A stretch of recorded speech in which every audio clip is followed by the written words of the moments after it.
Hey, I'm ZSH Plays. Welcome to Crocodilia Coast at Jurassic World North West. Yes, we're back in Jurassic World North West for a very good reason.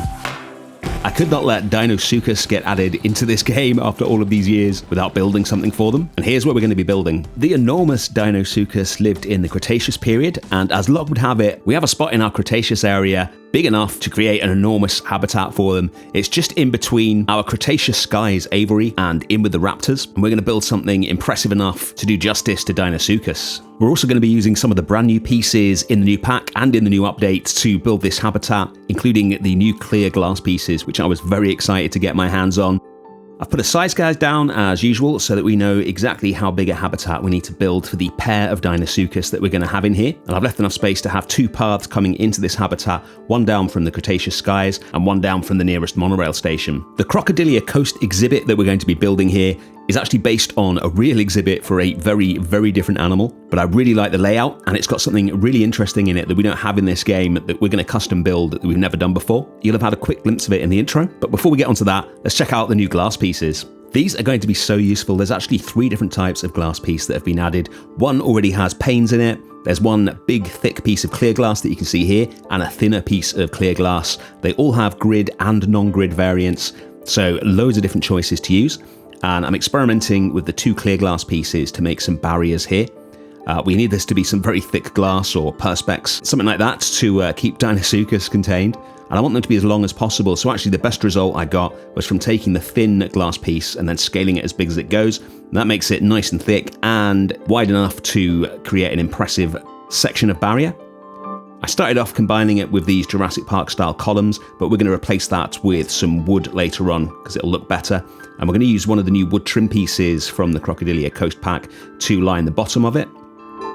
I just want to create something really simple, but something we've never been able to have before. A big clear glass barrier that you would expect to see in any sort of aquatic habitat. It looks so much better than using those 2 glass roof pieces that we've had to use for all glass builds so far. And I think we're going to be using these a lot more in future. There we go, that's the basics done. That tree will go as well. It'll just go with a standard piece of wood later on, but just experimenting with different pieces at this point. But let's move on to building the new thing I spoke about. So this habitat is inspired by an exhibit called Penguin Coast at London Zoo, which is a massive, massive penguin exhibit with lots of beaches and swimming areas for the penguins, and then a whole load of different guest viewing areas. And we're going to make something inspired by that, but much, much bigger for the Deinosuchus. One of the cool things about it is that it's got raised seating, kind of like bleachers for the guests. Now, we don't have that in Jurassic, but what we do have is the benches that guests will appear on when you place them down. So we're going to use those to make our own set of raised stadium-style seating that goes at one end of the habitat and gives the guests an aerial view of the Deinosuchus. So once I've placed one of these benches down, we're going to create steps going up with a few steps at the bottom for people to actually use as steps, and then the rest of it will be benches for seating, and then there'll be more steps in between each row of benches so people can get up and down here. There'll be lots and lots of other viewing types all around this exhibit, but I wanted to get this one done first because it's probably the most complicated to build, but we'll have some more standard viewing with the new glass pieces. We're going to have a kind of pier with table seating for the guests and somewhere for them to eat, all sorts of things. You can see already it's starting to come together. Just needs a little bit of adjustments so that the legs don't disappear. And in real zoos and parks, anytime you get steps, they've pretty much always got a yellow stripe on the bottom to prevent the park from getting sued when people fall down them. So I'm actually going to colour the benches yellow so that it kind of automatically creates those for us. And then we'll use some more trim pieces to create them where we don't have benches. We'll use some of the metal fences from the Rebirth pack at the back. They're pretty suitable for something like this. And once we've got a slice with no seats on it, then we will join that on to the ones with the seats. And then we've got everything that we need to start curving this around this end of the exhibit and getting the seats completed. And once we've got everything together, there we go. This is starting to look like some stadium seating. That's kind of the mechanics of it done. Let's get it looking good now. For the sides, we're going to add this cool wood from the Wetlands pack and then one of the new wood pieces from the Crocodilia Coast pack just to sit behind it and fill everything in nicely.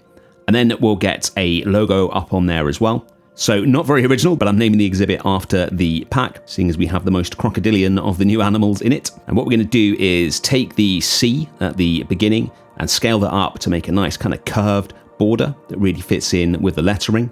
And then we can extend that with a load of letter I's and copy the C around the other end as well. And we get a kind of rounded border to the text, looks really good. We'll copy the first C back into position so it's spelled correctly. Copy the eyes up to the top, then we can just stick it on top of some posts. Make sure the letters aren't floating in midair. And we've got ourselves a logo to go at the back of the seating. Starting to look really nice. It needs a canopy, of course. We will add one of those in later. But let's get on to the paths and making sure this exhibit actually works. We're only 2 episodes into our new Dinosauria series, but I'm already completely used to just building whatever I want and paying absolutely no attention to what the game wants me to do. So need to remember to have paths in the right place and the right habitat size and vegetation, etc. to keep the animals happy. And we'll make sure the paths are curved really nicely and right up to the edge of the habitat to keep our guests happy. And then we'll move on to finishing off those barriers. If you're enjoying this, by the way, don't forget to hit the like button. It really helps the channel out. This wood piece here is what we're going to use to separate each section of barrier. It's dead simple, but it looks really good.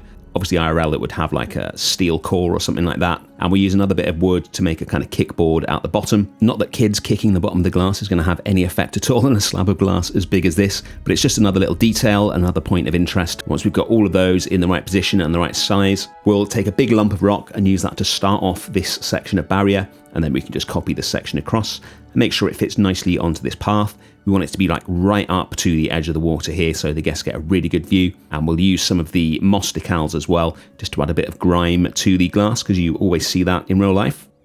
And there we go. That is that section of barrier done, and this is going to be the predominant barrier around this habitat, just to make sure viewing is perfect for the guests. And we'll move on to the kind of pier style viewing that I mentioned earlier. We're going to use this pontoon piece scaled up to get some decking, which actually extends out over the edge of the water to get our guests even closer to Deinosuchus.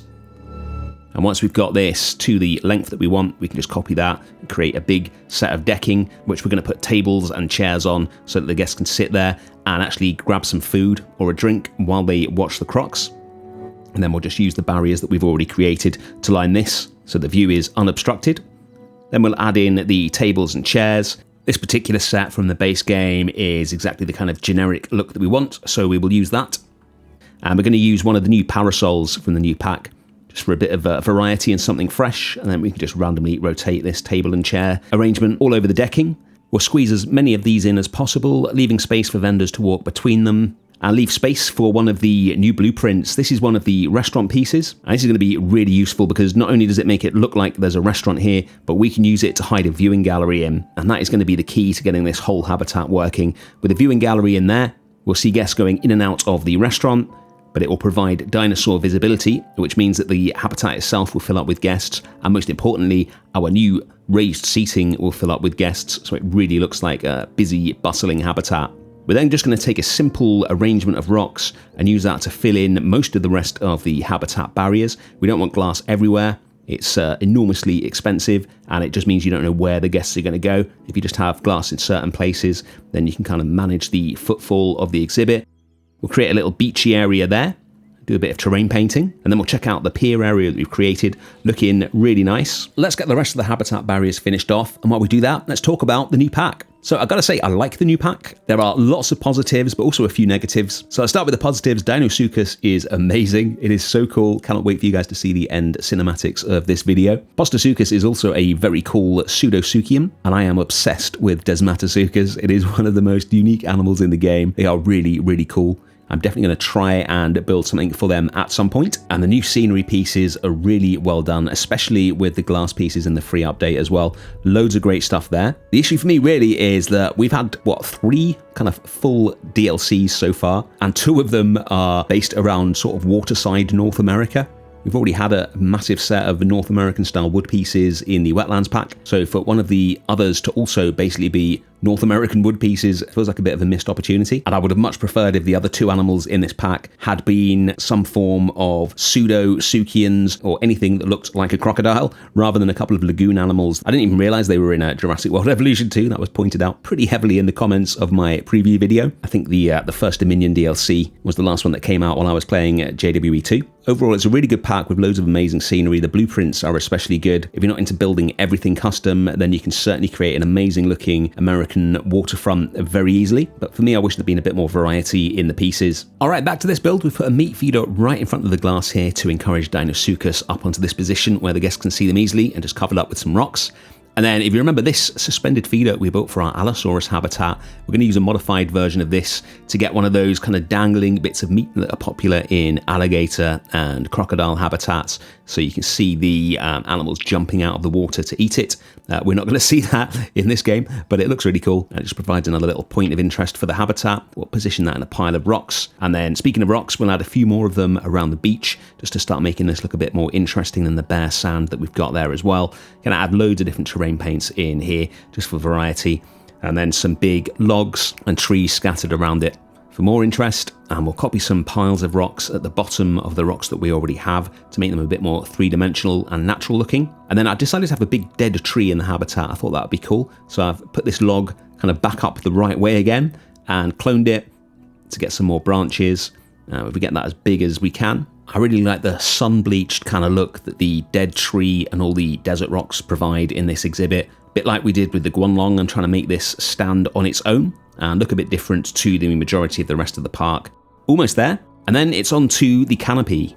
I must have gone through about 1 million different attempts to create a canopy I was happy with here. In the end, I've gone with something that's built with just 2 pieces that I'm really happy with. So if we take a look at it, what we've got is the roof support, which I've cloned underneath itself and spun it around to make it longer, and then just a load of the roof decor wood one piece to create the canopy itself. And as simple as it is, I think it works really nicely. We've got just 3 more things to do, and then Crocodilia Coast will be complete. So firstly, we're going to work on this little entrance area here where the guests are going to be coming in. So we'll put some more nice rock work in there.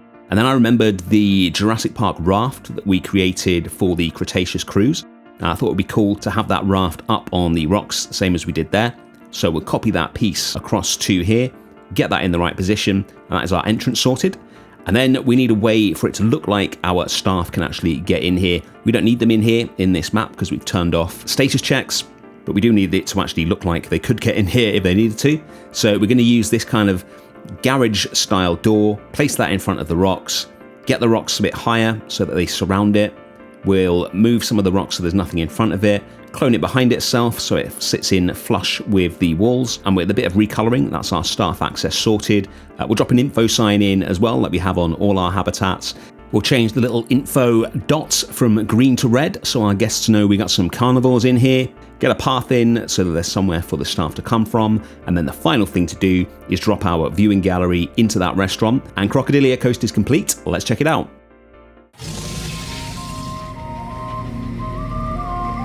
They are so cool. You don't really get a sense of how enormous they are until you see them in the habitat. So let's head over there.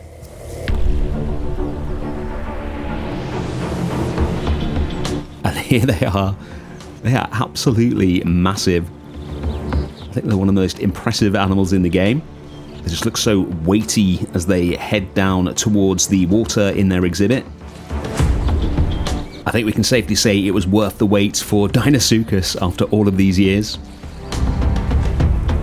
And here's the view from the stadium seating. I think that works really nicely. I love how all the guests are actually sat there.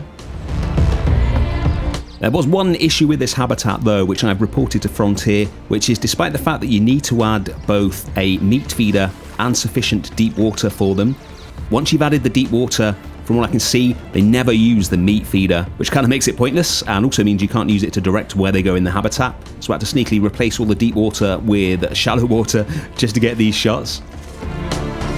Hopefully that'll be fixed in a point update soon, or maybe even fixed by the time it's released. I told them about it a few days ago. And that is Crocodilia Coast. Thank you so much for watching. It's been a lot of fun coming back to Jurassic World North West. I would have loved to have added Deinosuchus into the Triassic area as well, but I just didn't have the time this week, unfortunately. I'll see you again very soon for some more Jurassic World Evolution 3. Thanks for watching. Bye.